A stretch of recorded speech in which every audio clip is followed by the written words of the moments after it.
This is Elizabeth Clare Brewington with Discover Brightside, a video podcast that discovers you through video. And so, welcome, Dr. Carla. I'm so happy to have you in the studio today. Please share about what you do and tell us about all about it. I'm a clinical psychologist. I am based in Sonoma County, California. I am an author and a podcaster, and it's my passion to just really bring the voice of wellness and self-work to other people in a framework that feels really doable and approachable. Nice. We've been working a lot with EQ, emotional intelligence.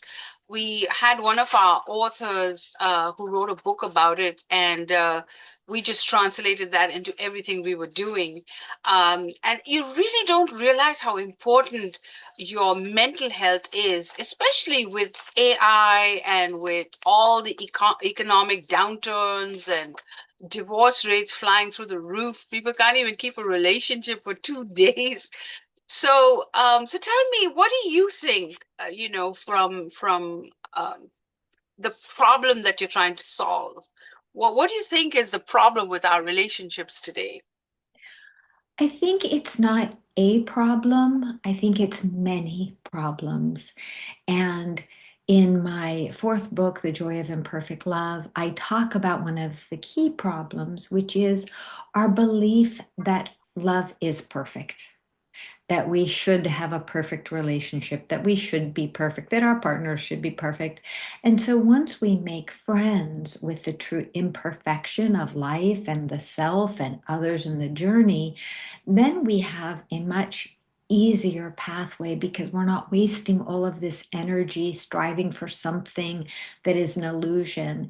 And I think so you might wonder, well, where does this come from?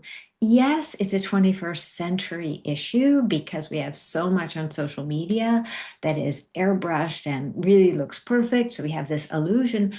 But the idea of perfection has been around for a long time, even in stories that make us think that there is a happily ever after or a perfect Prince Charming. But so I'm digressing because there's really backstory to what true fairy tales were about, which true fairy tales were about not happily ever after.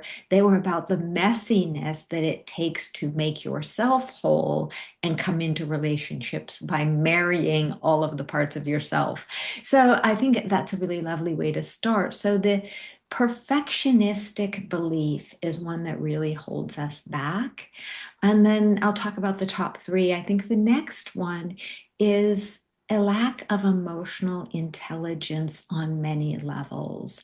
And it's tied to perfectionism because if we believe others should be perfect, then we try not, or it's not that we don't try to, but then we are looking to others for the fix instead of doing the self work. And so when we do our self work and in our relationships, if we're in relationship with people who are doing their self work, then there's this beautiful synergy of people understanding how important it is to, it's like a garden where you're working that garden of the relationship. And it's not always easy. You're not always getting fruit from the garden or vegetables from the garden. There are times it's pretty dry and you're having to do the weeding. So nature has so much to teach us. So I think that is another piece, the work piece, that many people believe love should be easy. But love in all its forms and types of relationships, it's not easy. It just depends the attitude that you bring to it. I think the third thing, and again, I'm not limiting it to three things. I think the third thing is that many people are truly exhausted. Life is difficult enough of a journey, and it was difficult for our ancestors, but now we've brought in so many disruptions that were supposed to make our lives easier.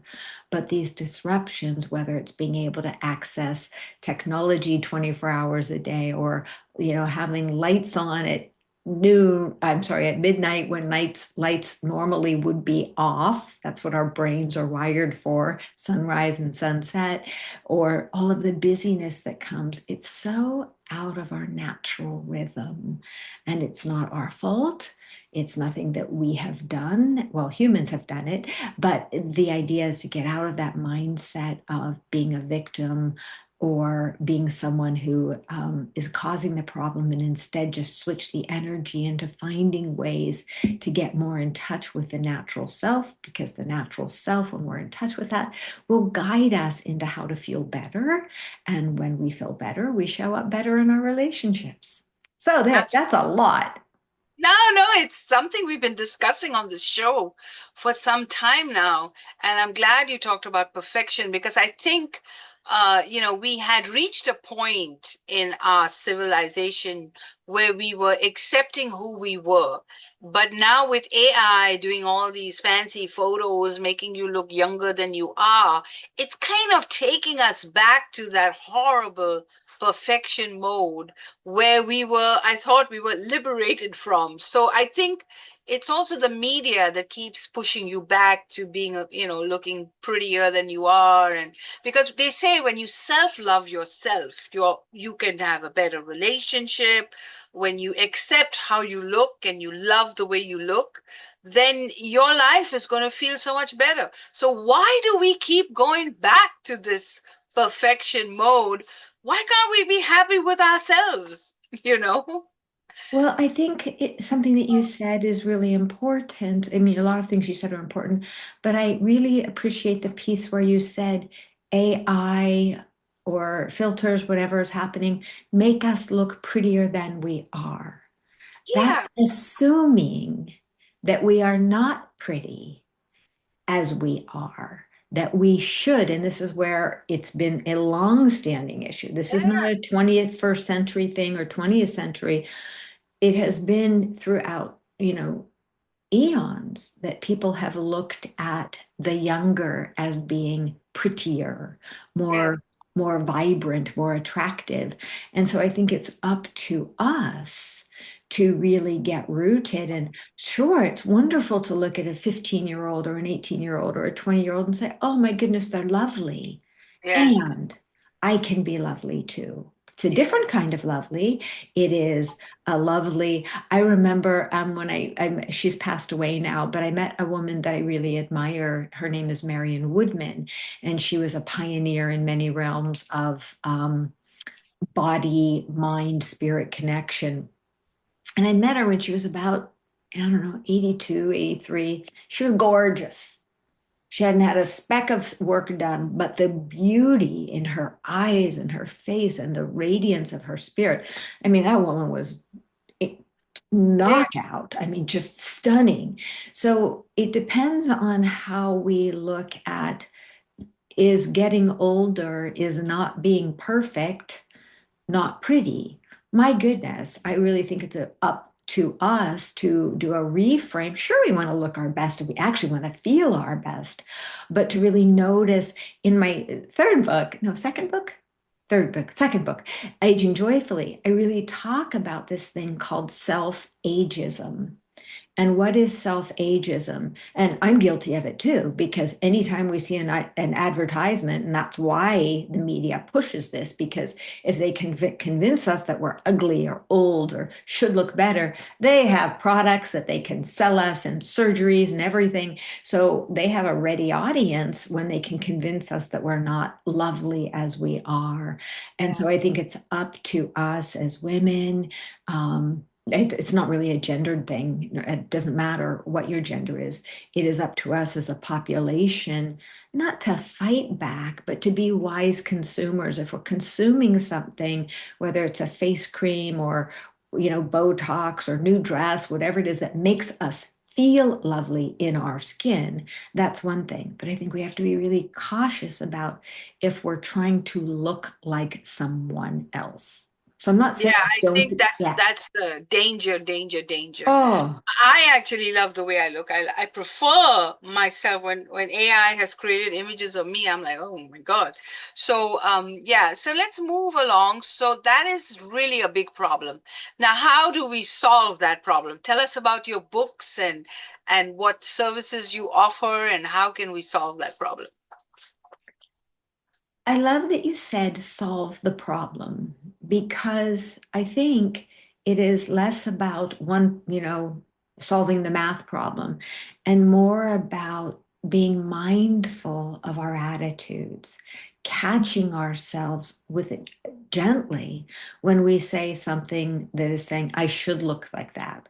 I'm Yeah. less than if I look like that. Or if we're looking at somebody else and going, uh, he doesn't have a six pack, therefore I won't date him. Or he does, they don't have, Yeah. big Yeah. breasts, whatever the thing is, a big butt. I don't care what it is, right?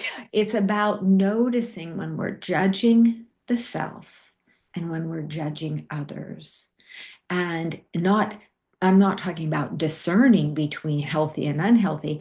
I'm talking about learning to see people and the self through a lens of love rather than looking at them as worth more or worth less because of how they look. And I think one of the biggest solutions is, it's an old saying, and I hadn't heard it, but somebody said it to me in a store. I'll never forget because I was just like, wow, that's gorgeous. They said I did something kind, and they said, pretty is as pretty does. And I thought, I've never heard that before, but it's so true. It is. Yeah. Pretty is as pretty does. Handsome is as handsome does. Attractive is as a. So I don't care how gorgeous someone is physically. If they're mean, if they're unkind, if they're dishonest, please, big boundaries here, big Yeah. boundaries. Yeah. And so to me, that's what I find attractive. And so I think if we all pay more attention to that as humans, it can't help but set us on the right course. And women who are nurturers and increasingly coming forward as leaders, and nothing against any other gender, nothing against men, nothing against anyone. It's just biologically, men are a bit more hardwired to be aggressive and fight. And so, women, we now have the beautiful opportunity to step forward and join with those who also want to lead with love and kindness. And I Yeah. know many men who want to lead with love and kindness. And so, link arms and be what, I've heard the phrase being a peaceful warrior. And it really resonates with me because I think that's how we create change, when we really band together to truly create a different atmosphere where Oh, it's not, absolutely. yeah. Absolutely. So tell us about your books. Where can we find them? What's your website? Okay, so my books. And your Um, podcast too. Yeah. Thank you. Yes. I love So meeting podcasters. Yeah. yes. So my books, they're actually behind me. The first one is Joy from Fear. That one is really focused on life transition. It's written from a very holistic sense, but helping people who are struggling to get through trauma, anxiety, fear. It's not a replacement for therapy, but it is a guide. And all of my books have exercises. So if someone, it's one of the reasons I write, because therapy is expensive. It really is. And if someone can't access or afford therapy, having a good self-help book that has some exercises in it. That's why so many people who read a self-help book, like, it was a great book, but it didn't change at me. Well, or I didn't really change, because we have to rewire our brains. We have to do the homework. We have to do the self-work. And so anyway, that's Joy from Fear. Aging Joyfully is a book for women, but I've had a lot of feedback from men that really looks at that transition that starts as early as late 20s, where we start, our hormones start shifting, and the aging process is already, I mean, we're aging from the time we're born, but that's when we start really feeling it and seeing it in the body. So it's a guide to help see aging as a natural process, and one that you can participate in and look at on, a level of your emotional world, your psychological world, your physical world, your relationships. And that's, you talked about the piece about divorce. Many people end up getting divorced in their 40s and 50s because they've spent so long in survival mode, and they wake up one day and they're like, I don't know this person, I don't know my partner, I want out of here. And so really being able to not necessarily heal, because some relationships aren't meant to be healed. The people don't want to heal them. But helping women re-envision their lives and who they want to be. So that's that book. The next one is Date Smart. And I love Date Smart. It's a fun book um, about how to date, first starting with yourself, really looking at who you are, what you have to offer in relationships, what you want in relationships, with lots of listicles in it to help people look at, real life strategies that actually start with self-knowing, because we often attract someone who's not the right person for us because we're not clear on what we want, what we have to offer, and what we deserve. And that's a key piece. Then my last, The Joy of Imperfect Love, is really, it's such a lovely book because it moves through self-work, emotional intelligence. It's attachment focused. So it helps people see how their attachment style, secure, insecure, and the styles under insecure, can actually keep them in healthy or not so healthy dynamics. So it's a really solid book about doing work with the self and in relationships that can help friendships be better, romantic partnerships, family relationships. So those are my books. My podcast is also called Imperfect Love. And we talk about, it's been, up and down in the Apple ratings, but it stays in the top 100 in the health and wellness category. So that's really cool. I've been podcasting for 5 years, 2 years with my own show. So, maybe a little over 2 years. And then my last thing is my Imperfect Love relationship and oracle cards. And for people who like doing self work, these are available on Amazon and Etsy.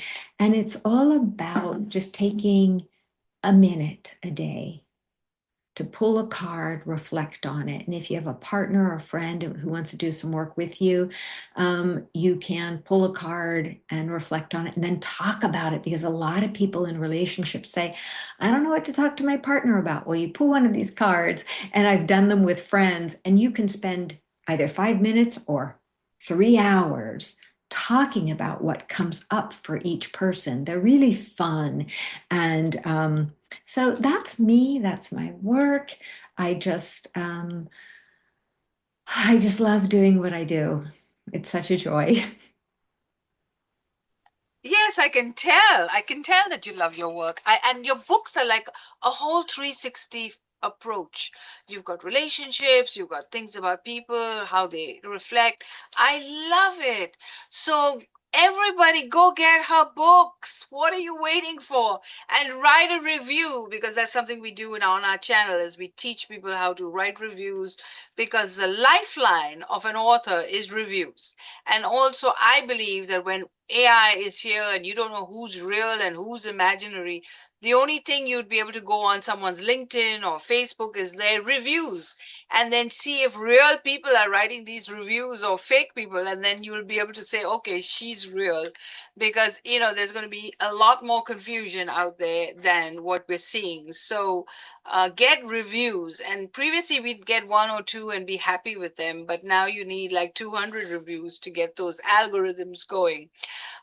So write a review for her and get her book, snap a You. picture, tell us what you think about it, and or tell us about what you think about this video. Are you going through something right now in a relationship? Are you dating smart? Or are you just dating the wrong people? And get some of these books. I think this is great advice. So thank you for doing the interview with us. We have really enjoyed it. Thank you so much. Thank you. It's a pleasure.